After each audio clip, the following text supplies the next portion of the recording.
Hello, my name is Paul Washer, and I'm here in Brazil for the first time in my 30 years of ministry. I've been preaching, and I'm going somewhere else right now to also preach in another place, but I just wanted to say hi and greet the Christians here in Brazil.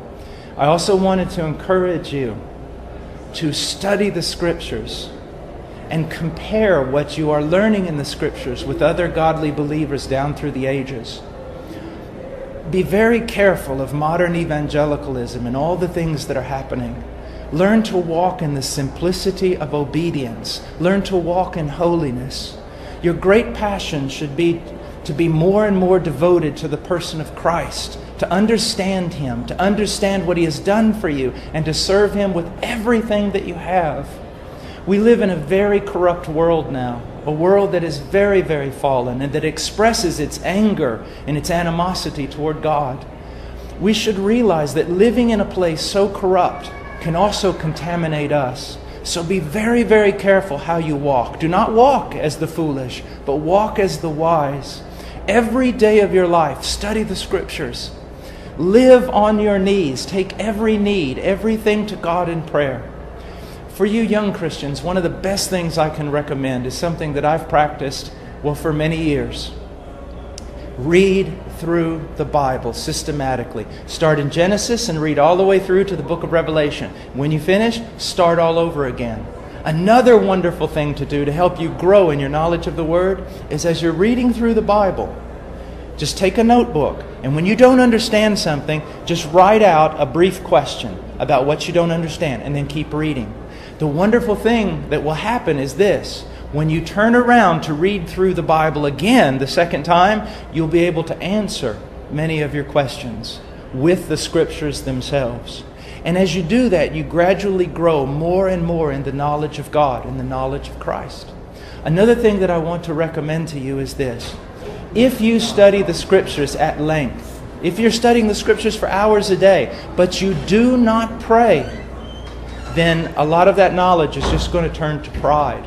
And it's not going to promote much godliness in your life. So you need to study the Scriptures, but you also need to pray. And prayer is not just intercession, but prayer is also just being with God.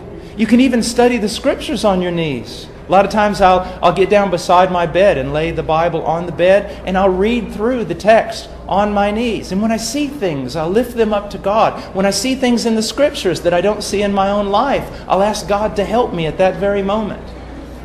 You know, God's great desire for you is that you become conformed to the image of His Son, Jesus Christ.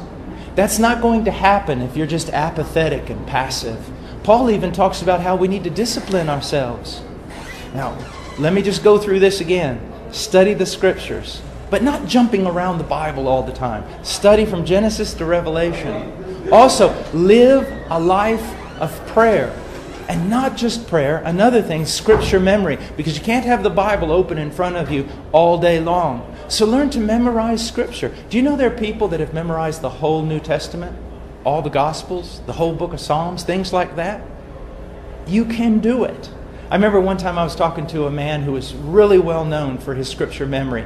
And I said, "Brother, God has gifted you to be able to memorize so much Scripture." And you know what he told me? He said, "No, not at all. It's just that I work at it harder than you do." And that's what I want you to see. It's not easy for me to read the Bible all the time. It's not easy for me to pray because my flesh hates it. So what you need to understand is all of us have to fight against apathy. All of us have to fight against spiritual laziness. But it's those who fight against it who prevail and progress in holiness. This is very, very important. You are not going to become holy. You're not going to grow in your conformity to Christ just doing nothing. God bless you. I pray that He prospers you in everything according to His will. God bless.